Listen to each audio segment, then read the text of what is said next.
ngambil air di situ, baik Islam nggak memikirkan agama Utsman. Yang penting kalau waktu hariku silakan ambil secara gratis. Ini secara teori perdagangan rugi Utsman, gitu loh. Modal nggak kembali, kok malah digratiskan, gitu loh. Otomatis gulung tikar. Tapi apa? Tapi Utsman percaya di balik semuanya itu ada Allah yang mengatur. Semen kalau lihat sejarah berdirinya Al-Azhar di seluruh kota Mesir itu diawali oleh seorang pemuda bernama Profesor Dr. Atiyah. Beliau itu lulusan insinyur pertanian. Saat itu beliau apa? Resah. Karena apa? Karena Al-Azhar itu hanya ada di ibu kota, di Mesirnya. Di desa, kecamatan tuh nggak ada, di kabupaten nggak ada. Akhirnya apa? Beliau mengawali bisnisnya dengan 9 temennya. Taruhlah patungan 1 jutaan. Untuk modal ternyata apa? Kurang 1. Ini kurang 1 ini untuk 10 juta kata teman-temannya. Enggak, sudah cukup. Kurang, cukup kata Profesor Dr. Atiyah. Terus siapa yang 1? Allah. Berawal dari 100 ekor ayam, akhirnya apa, Pak? Jamaah pengajian yang dirahmati Allah.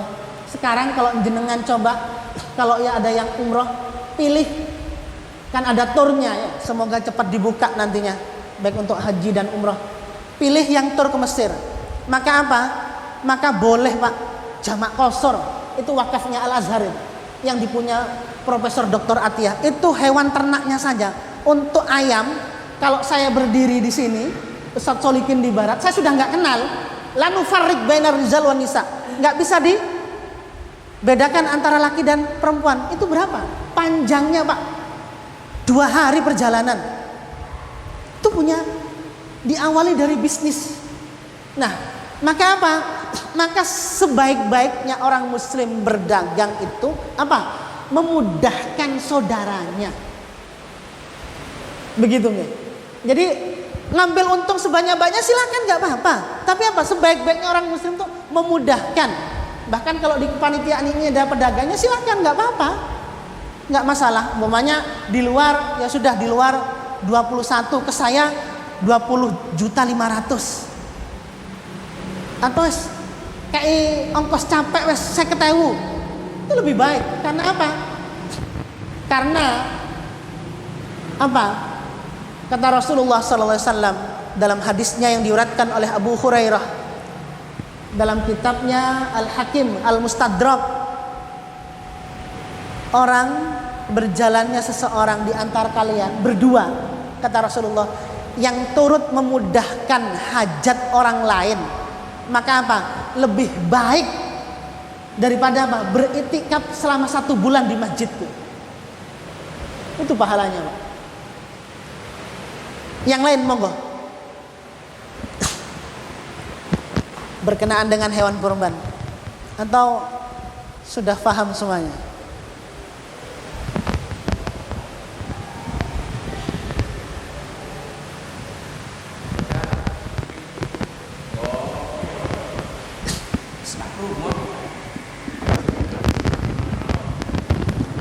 Assalamualaikum warahmatullahi wabarakatuh. Assalamualaikum. Tadi telah disampaikan bahwa yang pantas patungan itu adalah standarnya itu unta atau sapi. Tapi ini ada Ustadz 2 anak bersaudara, kakak beradik. Kemudian dia menabung. Dia itu mampunya hanya untuk membeli kambing. Ini bagaimana, Ustadz? Terima kasih. Terima kasih. Tep, kalau melihat dari hadis Rasulullah SAW, maka apa? Afdol kalau melihat keutamaan nanti sebelum menjawab, ketika berbicara tentang konsep ilmu fikih, maka harus dibarengi dengan usul fik.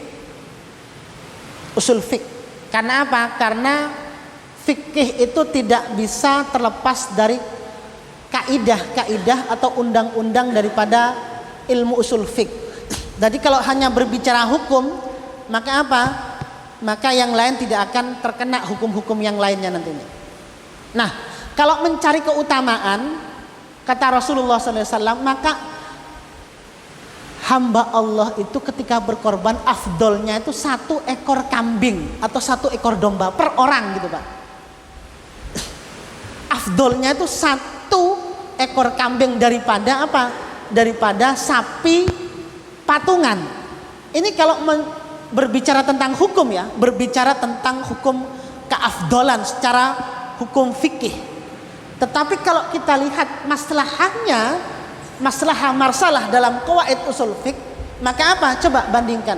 1 ekor kambing taruhlah paling rendah 2,5 juta.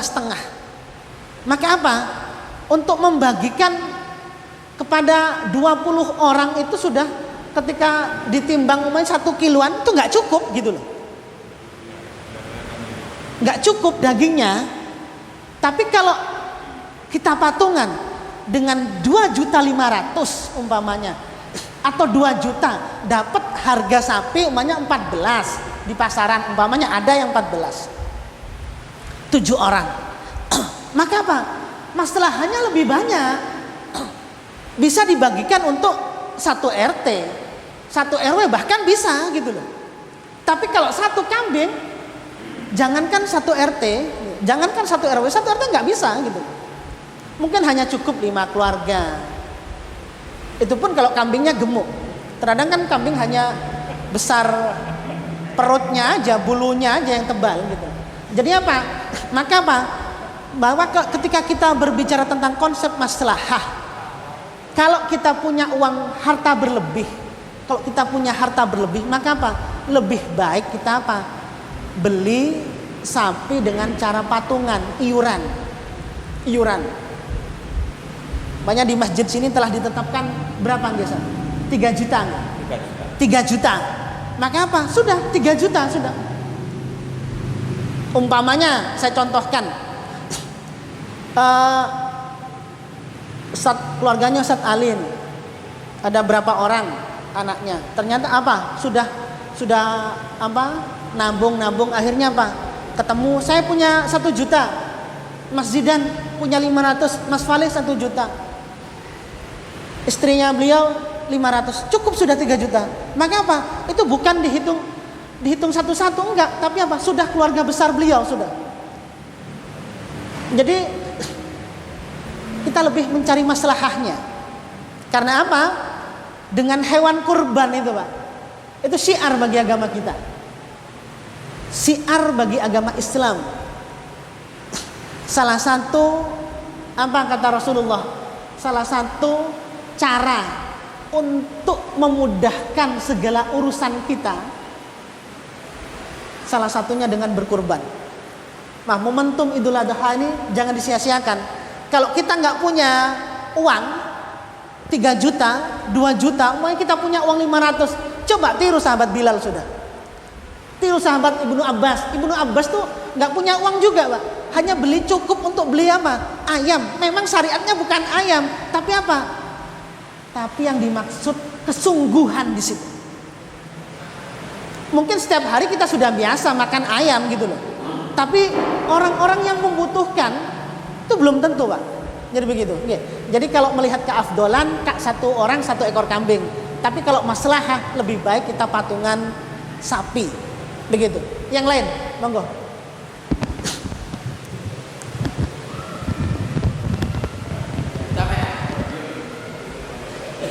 Hari ini. Tuh, tenang ya. Ganti ya. Oke, terima kasih. Assalamualaikum warahmatullahi wabarakatuh. Waalaikumsalam warahmatullahi wabarakatuh. Ini untuk panitia ya yang mencari hewan kurban. Kemarin pengalaman kami itu mencari sendiri dengan dipasrahkan ke ahlinya. Itu lebih baik, lebih besar hasilnya dengan dipasrahkan ke ahlinya daripada kami mencari sendiri. Nah itu gimana? Sehingga seterusnya kami putuskan untuk Yang mencari hewan kurban itu ahlinya saja gitu aja. Dipasrahkan ke orang lain. Terus untuk pembagian, selama ini seluruh lingkungan masjid itu kita bagi rata, tidak memperhatikan masalah yang fakir miskin, tidak, ya pokoknya bagi yang seluruh itu gimana. Terus yang pengkorban biasanya kita kasih jatah 10 bungkus untuk dibagikan ke familinya. Terus yang berkorban kita kasih 2 kilo biasanya untuk yang berkorban. Nah untuk panitia biasanya 1 kilo daging. Itu gimana pembagiannya seperti itu, gimana menurut Ustaz? Terima kasih. Terima kasih Ustaz. Tep, sesuai dengan firman Allah, fas'alu an halid dzikra in kuntum ta'lamun. Enggak apa-apa, Pak. Ketika kita umpamanya tahun ini yang diamanati ketua panitia Ustaz Ali di Masjid Ar-Rahmah, sepakat. Ternyata apa? Ketika kita mencari hewan kurban sendiri, ya di pasar lah. Terkadang ada orang yang jujur dan tidak. Akhirnya kita punya teman, orang yang sikoh, yang baik. Kita pasrahkan kepada teman kita yang sudah mengetahui dunia peternakan dan lain sebagainya. Maka boleh. Maka serahkan pada ahlinya, kata Allah dalam firman-Nya. Yang kedua, dalam rangka pembagian, maka ketika kita bagi raka tidak apa-apa, Pak. Umpamanya lingkungan masjid tidak melihat antara yang membutuhkan yang tidak, nggak masalah. Tapi himbauan untuk panitia lebih apa? Kita utamakan lebih dahulu yang membutuhkan. Umpamanya di daerah masjid sini sudah otomatis kan sudah ada catatan gitu, Pak. Dan sudah minta kepada atau RT-nya atau RW-nya atau jamaah sini yang tahu daerah situ siapa, daerah situ yang membutuhkan. Nah, otomatis kan panitia kurban sudah bisa mengira-ngira. Umpamanya tahun ini Masjid Ar-Rahmah diberi oleh Allah dari para donatur 10 ekor sapi umpamanya. Otomatis kan sudah mengira-ngira dari satu dengan harga 21 akan keluar daging sekian. Oh iya, berarti sudah bisa diperkirakan. Ini akan terbagi untuk sekian ribu orang umpamanya gitu. Maka apa? Maka dalam hal menulis urutannya itu adalah apa? Yang membutuhkan terlebih dahulu. Setelah ternyata apa? Setelah yang membutuhkan terlebih dahulu itu sudah mencukupi, oh ya cukup ini sudah dengan sapi 10 ini walaupun tidak dirut sudah pasti cukup, ya sudah nggak masalah, Pak. Tetapi ketika kita masih ragu, maka apa? Lebih baik kata Rasulullah adalah fuqara dan masakin yang membutuhkan. Nah, yang ketiga, ketika masalah pembagian, umpamanya yang berkorban dikasih 2 kilo dan untuk keluarga yang berkorban 10 kresek panitia 1 kilo daging, boleh, sah-sah saja. Sah-sah saja, tidak mengapa. Karena apa? Nantinya amil, otomatis panitia ini termasuk daripada amil. Amil itu juga berhak menerima daripada hewan kurbannya. Yang penting apa? Yang penting panitia tidak menjual, Pak. Itu saja. Setelah menjadi haknya, umpamanya ini Ustadz Solik ini juga panitia. Setelah itu dikasih daging kurban. Haknya beliau dijual nggak masalah sudah. Yang penting bukan ketika masih tumpukan belum dibagi itu yang nggak boleh dijual begitu. Oke. Terima kasih. Yang lain.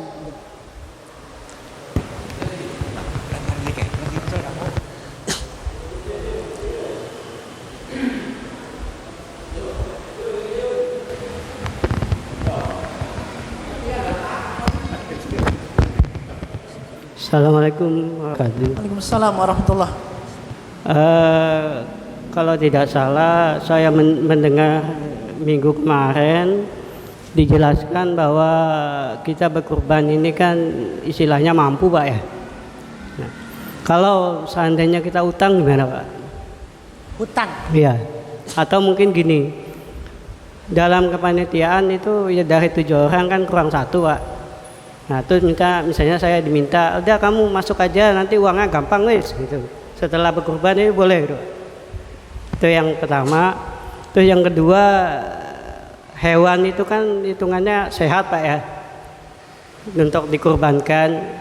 Nah misalnya dalam teknis pengantaran kan dimasukin pickup terus hewannya jatuh, kakinya patah misalnya, itu apa diteruskan dipotong atau ditukar sama yang sehat gitu Pak?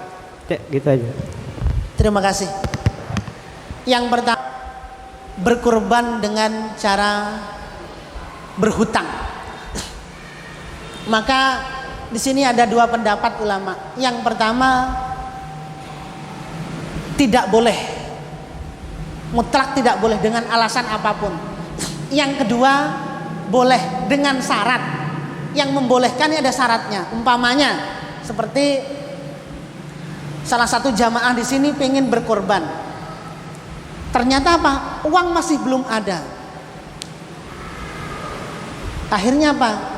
Pergi ke jamaah yang lain, juga jamaah rahmah di sini, menyampaikan, saya pengen berkorban tapi saya belum ada uang saat ini. Insya Allah uang saya baru ada atau gaji saya baru turun tanggal 5 Dzulhijjah. Nah, ketika hal seperti itu sudah ada kepastian uang akan ada pada tanggal 5, 7 atau 10 Dzulhijjah, maka apa? Maka dibolehkan. Tetapi ketika berpiutang, berhutang tanpa ada kejelasan kapan bisa membayar hutangnya, itu yang tidak boleh Pak. Begitu nggih? Paham ya? Yang kedua, bagaimana ketika dalam proses hewannya sehat dimasukkan ke mobil, ternyata habis itu jatuh, dan itu ma'fu anhu, itu keluar dari batas kemampuan manusia. Manusia tuh pinginnya sehat-sehat semuanya binatangnya Pak. Nggak mungkin awas alon-alon sapi ini, nggak mungkin. Ini namanya binatang, nggak mungkin kita perintahkan dengan cara pelan-pelan. Ada yang binatangnya jinak dan lain sebagainya. Ketika patah boleh disembelih, boleh. Karena apa? Itu bukan taklif kita, di luar kemampuan manusia. Semuanya pengennya apa? Sehat, nggak patah, nggak lain sebagainya. Tapi di luar dugaan kudratullah apa? Allah menakdirkan patah. Yang penting kita sudah berusaha dengan sebaik-baiknya, tetap boleh disembelih. Yang penting tidak disengaja dipatahkan begitu Pak. Terima kasih. Yang lain mungkin masih ada waktu.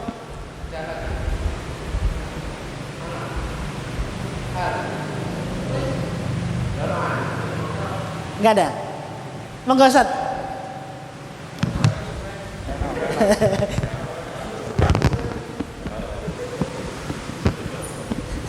Soalnya kabeh gawe mic, jadi jangan. Assalamualaikum warahmatullahi wabarakatuh. Waalaikumsalam warahmatullah. Terkait pembagian hewan kurban tadi Ustaz ya. Kan karena yang tadi diutamakan yang membutuhkan ya. Nggih. Nah, kriteria orang yang membutuhkan untuk Idul Kurban ini masih hitungannya kalau di kita itu masih rancu. Jadi ketika hari raya kurban itu hampir semua orang tuh kelihatannya membutuhkan. Nggih. Jadi bahkan memang mendatangi. Jadi yang kelihatannya mungkin beda dengan zakat fitrah. Gitu. Kalau zakat fitrah mungkin sudah tahu kita yang membutuhkan siapa. Tapi ketika hari raya kurban itu hampir semua orang yang ketika zakat fitrah itu memang tidak membutuhkan, ketika hari raya kurban itu seperti membutuhkan. Jadi kriteria apa yang kita pakai untuk pembagian hewan kurban, hitungan untuk membutuhkan itu Ustaz. Demikian, terima kasih. Assalamualaikum warahmatullahi wabarakatuh. Assalamualaikum warahmatullahi wabarakatuh. Terima kasih. Maka ini yang disampaikan oleh ulama, oleh sahabat, oleh Rasulullah. Ini yang harus hati-hati. Jangan sampai termasuk di jamaah di sini. Kata Rasulullah SAW, hati-hati. Hati-hati kalau kalian tidak bisa berkurban, maka apa? Bantulah orang-orang yang apa?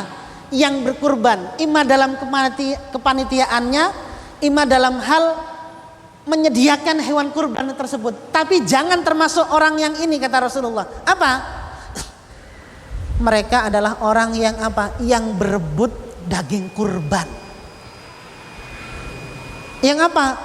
Dia cawe-cawe. Dia nggak masuk ke panitiaan, ternyata apa? Dia yang ngambil ini dan lain sebagainya. Ini yang nggak boleh. Padahal dia nggak butuh gitu. Akhirnya apa? Datang Idul Adha menjadi orang yang paling butuh sedunia. Ini yang nggak boleh. Ini diperingatkan oleh Rasulullah. Nah, otomatis bagaimana? Paling tidak kita pakai takaran orang yang apa? Yang butuh, fakir miskin, sebagaimana dalam apa? Zakat. Dan panitia insya Allah lebih tahu lah dalam hal memilah dan memilih mana orang yang membutuhkan, kriterianya. Ini apa? Penuhkan kepada panitia. Maunya si A, oh ini yang butuh, paling tidak bagaimana umpamanya di gang sini depan masjid, siapa orang yang diutus yang dipercaya di depan sini. Daerah sana umpamanya Ustadz Pipit, daerah sana lagi Ustadz Solikin, daerah sana lagi Ustadz Ali. Maka apa? Dia yang bertanggung jawab, otomatis dia yang paling tahu. Maka apa? Ini sebelum saya akhiri, maka apa? Berhati-hatilah terhadap orang-orang ini, kata Rasulullah, yang apa? Yang tidak ikut kurban tapi apa? Ikut merepotkan panitia kurban. Yang tadi itu sudah ngambil ini seolah-olah dia yang paling berjasa. Itu yang pertama. Yang kedua, mari ibadah kurban tahun ini, kalau kita belum ditakdirkan oleh Allah untuk bisa berkurban, paling tidak kita tidak merepotkan panitia. Tidak merepotkan, sudah ikut ke sini ke panitiaan, menjadi panitia yang baik, menjadi panitia yang teladan. Apa kata Rasulullah dan para ulama? Kalau kita sudah turut meringankan, ikut hajat dalam kepanitiaan itu apa? Kita punya pahala yang besar, Pak. Bahkan apa? Oleh Imam Hasan Al-Basri itu dicatat juga ikut apa? Berkurban gitu loh. Maka sekali lagi sebelum saya akhiri, memang hakikatnya, dohirnya menjembelih sapi, kambing, domba dan onta. Tapi pada dasarnya, pada intinya yang dianjurkan oleh agama Islam adalah apa? Membuang sifat kesombongan dan ketamakan yang ada dalam diri manusia. Mudah-mudahan kita oleh Allah senantiasa diberi kesehatan. Kita oleh Allah dan keluarga kita senantiasa dalam hidayah Allah, dan senantiasa dijauhkan dari barak musibahnya Allah. Dan semoga pada tahun ini, Idul Adha kali ini, kita oleh Allah diberi rezeki yang sangat luas, dan kita dimudahkan untuk bisa berkorban bersama-sama pada tahun ini dalam keadaan iman dan Islam. Amin, Allahumma amin. Sekian, assalamualaikum warahmatullahi wabarakatuh.